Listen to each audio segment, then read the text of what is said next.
जय जय श्री हरिवंश। वृंदावन के प्रेमी संतों की श्रृंखला में एक बार फिर से आपका बहुत बहुत स्वागत है।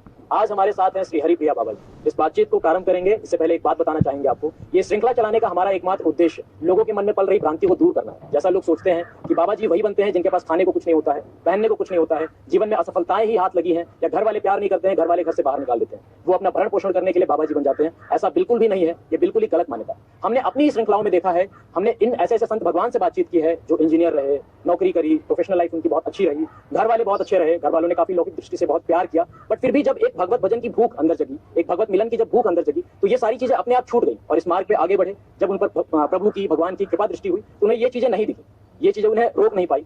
हमारा उद्देश्य बस यही है कि बाबा जी बनने का उद्देश्य केवल भगवत प्राप्ति करना, भगवत भजन करना, भगवत प्रेम को प्राप्त करना है। जय जय श्री हरिवंश। इसी श्रृंखला में आज जो हमारे साथ संत भगवान है, आइए इसी श्रृंखला में आज जो हमारे साथ संत भगवान इसी श्रृंखला में आज जो हमारे साथ संत भगवान है, आइए उनके साथ बातचीत प्रारंभ करते हैं। श्री हरिवंश बाबा। श्री हरिवंश बाबा, आप अपनी जन्मस्थली के बारे में बताएं। शरीर कहाँ का है आपका, माता पिता क्या करते थे आपके? मेरा जन्मस्थली उड़ीसा में समुद्र किनारे एक स्थान है, बरहमपुर जी, वहाँ से मैं बिलोंग करता हूँ जी। शरीर के पिताजी टीचर थे जी, माताजी होम मेकर थे, उनके ऊपर घर का सारा भार था जी। हम सबका पालन पोषण प्यार से करते हैं जी। बाबा, आप अपने एजुकेशनल बैकग्राउंड के बारे में बताइए, कहाँ तक पढ़ाई की है आपने? श्री जी की इच्छा से पहले मैंने बीटेक किया जी, इंजीनियरिंग कंप्यूटर साइंस में जी, फिर कैंपस प्लेसमेंट हो गया मेरा और मुझे नौकरी मिली विप्रो कंपनी में जी, तो बेंगलुरु में पोस्टिंग हुआ तभी, और 2.5 साल में विप्रो में काम किया। जी, फिर मैंने एमटेक के लिए एंट्रेंस एग्जाम दिया, क्लियर किया, फिर एमटेक ज्वाइन किया। 2 साल एमटेक का रहता है जी, जी। उसके बाद मैंने पीएचडी के लिए अप्लाई किया और पीएचडी क्वालिफाई करके मैं बीटेक, एमटेक, फिर पीएचडी। जी जी और पीएचडी चल रहा था जी। उसके 2 साल हो गए थे, फिर मैंने महाराज जी मुझे यहाँ पे खींच लिया। आपने इतनी पढ़ाई की, जैसे बीटेक किया आपने, फिर एमटेक किया, फिर पीएचडी करी आपने, तो मन में क्या चलता था कि मतलब क्या करना है? आप देख सकते हैं कि सांसारिक विषयों में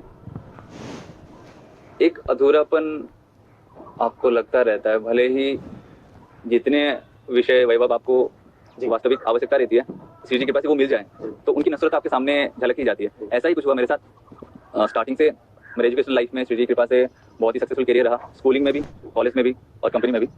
इतना सक्सेसफुल करियर, फिर फाइनेंशियली बैलेंस्ड जी, पर कहीं ना कहीं एक अव्यक्त सत्ता मुझको अपनी तरफ खींच रही थी, जो मेरे अंदर एक सूनापन सा मुझको फील होता था।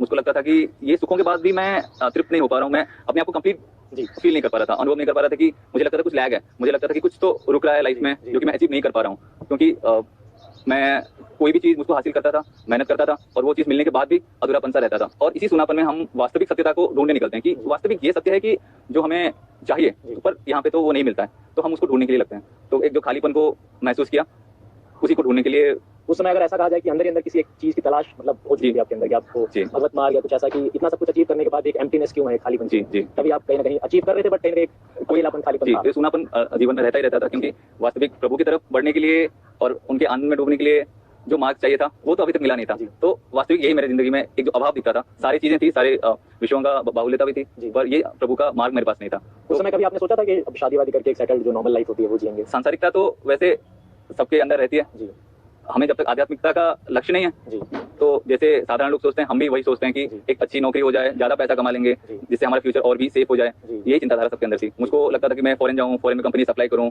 और वहाँ पे खूब सारा पैसा कमाऊं, टेक्निकल स्किल्स में मैं और भी बढ़ोतरी करूं जिससे मैं अनबीटेबल हो जाऊं, जैसे कि एक चरम सीमा को मैं पाऊं। ये लक्ष्य हमेशा से मेरे मन में था। आप चाहते तो मतलब विदेश जाके करोड़ों कमा भी सकते थे, लेकिन कहीं ना कहीं जो वो अंदर की भूख थी भगवत मार्ग की, वो कहीं ना कहीं आपको देखने को मिल रहा था कि यही हुआ। जैसे कि मुझे जब भी फील हुआ कि मुझे कंपनी वाला लाइफ परस्यू नहीं करना है, आगे बढ़ाना नहीं है जी, जी, तो मुझे श्री जी की कृपा पाते कोई संत से हमेशा वार्तालाप होता था इसी विषय में। तो उनकी चर्चा से, सत्संग से मुझको ये भान हुआ कि ये जो प्रपंचमयी और विषय बाहुल्यता की ये जो नौकरी है, इससे काफी बेहतर तो कोई एक सात्विक जीवन हो। अच्छा बाबा, जो अध्यात्म का आरंभ है, जो भक्ति का बीज है, ये कहाँ से स्टार्ट हुआ आपकी लाइफ में? श्री जी ने कृपा करके ऐसे परिवार में जन्म दिया जहाँ पे माता पिता भक्ति से जुड़े थे, किंतु सकामता के लिए। जी देवी देवताओं की पूजा होती थी घर पे, जी। किंतु उनसे यही प्रार्थना होती थी कि हमें आरोग्यता मिले, हमें धन मिले, हमें सफलता मिले और उनको उनका भविष्य सुखद हो। जी। इसी वजह से काफी वो पूजा आप पाठ भी उस किया। समय पूजा पाठ किया करते थे? हाँ तो ऑफकोर्स आपके माता पिता भी आपसे कहते होंगे कि जी। बेटा तुम भी पूजा पाठ करो, तो आपकी रुचि होती थी उस समय? हाँ, मैं भी सकामता के लिए ही मैं देवता और देवियों की पूजा करता था। मुझे सफलता मिले, मेरे एजुकेशन लाइफ में प्रोग्रेस हो, ये भी मैं मानता था। उस टाइम पे महादेव जी की मैं पूजा करता था, मंदिर सुबह से मंदिर सबसे अच्छे जाना। महादेव लगते थे उस समय? जी, हनुमान जी भी लगते थे क्योंकि उन्हीं के स्वरूप हैं। जी। तो धीरे धीरे मुझे रामायण, महाभारत, भगवत गीता, ये हमारे ग्रंथ सारे घर पे रहते थे। जी। माता पिता की प्रेरणा से और अंदर की श्री जी जो प्रेरणा करती थी, उन्हीं मैंने ये सारे ग्रंथ अध्ययन किए। भले ही इसके मूलभूत तत्व को समझा नहीं, किंतु सकामता के लिए हम तो इसको पाठ करते ही थे। यही भक्ति भाव मेरे अंदर सूक्ष्म रूप से था। जी। इसको प्रस्फुटित होने का, पल्लवित होने का मौका मुझे एमटेक में मिला। तो मुझे लगता था कि कब ऐसा मौका मिलेगा कि मैं अपने आप को जानूं, ऐसा एक मार्ग मिले जिससे मुझे अपने आप को पहचानने का मौका मिले और अधूरापन जो मेरे अंदर है उसको मैं कैसे पूरा करूं। मैं जिनसे मिलना चाहता हूं उनसे कैसे मिलूं, जो अव्यक्त सत्ता जो आज तक मुझको खींचती रहती है उनसे मैं कैसे मिलूं, ऐसा हमेशा सोच मेरे मन में रहता था।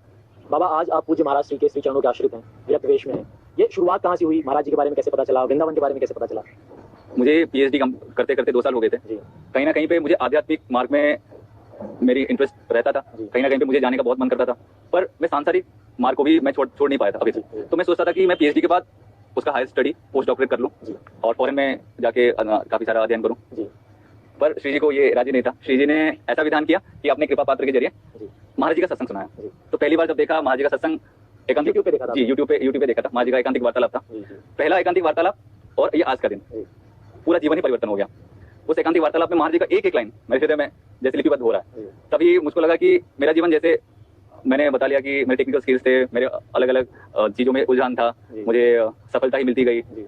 तो कहीं ना कहीं पे मन अभिमानी हो चुका था कि मेरे अंदर कुछ ना कुछ गुण हैं, मैं हूँ कुछ। मैं हूँ कुछ। ऐसे सरफिरे मन को अधीन कर सकते हैं तो महाराज जी, ऐसा मुझे लगने लगा। ऐसा बिल्कुल मुझे लगने लगा कि मेरे मन को श्री जी के लिए समर्पित कर सकते हैं तो वो महाराज जी के अलावा और कोई है ही नहीं। मुझे ऐसा लगने लगा कि बस महाराज जी मेरे लिए हैं।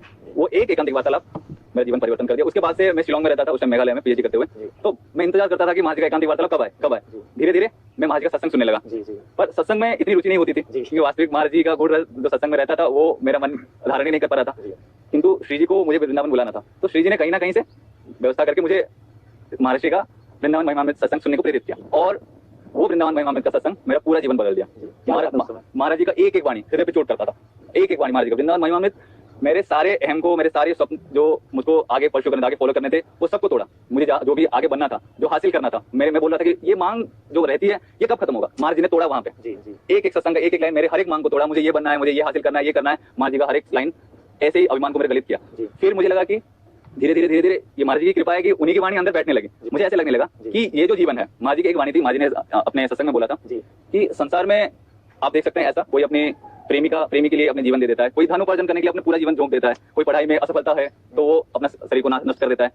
तो महाराज जी ने बोला कि ऐसा भी क्या हो सकता है कि ये जीवन आप वृंदावन को दे दो, तो हमें वापस में क्या मिलेगा। हम महाराज जी से ऐसे पूछने लगे मानसिक हमें, तो महाराज जी ने बोला आपको वापस में प्रिया प्रीतम मिलेंगे।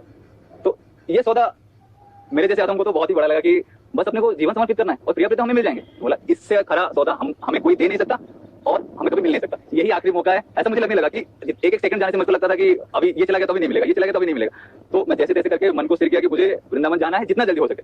तो मुझे वृंदावन पे ये रजरानी की महती कृपा है कि उन्होंने ही ये श्रद्धा अंदर धारण करवाया, वृंदावन पे ये भरोसा करवाया कि वृंदावन ये कर सकता है, श्री जी को प्राप्त करा सकता है। और महाराज जी तो महाराज जी हैं, वो अंदर बैठ के मेरे मन चित्त बुद्धि को ऐसे संचालन कर रहे थे कि मैं वहां पे रह ही नहीं पाया। वहां पे इतना विचलित होता था कि ऐसा लगता था कब एकांत जाऊं, कब एकांत जाके वृंदावन महिमा बार वही सत्संग वृंदावन आओ वृंदावन आओ वृंदावन आओ। तो वास्तविक यही औषधि काम करके महाराज जी की ये वाणी मेरे को जैसे जैसे घसीटती यहाँ पे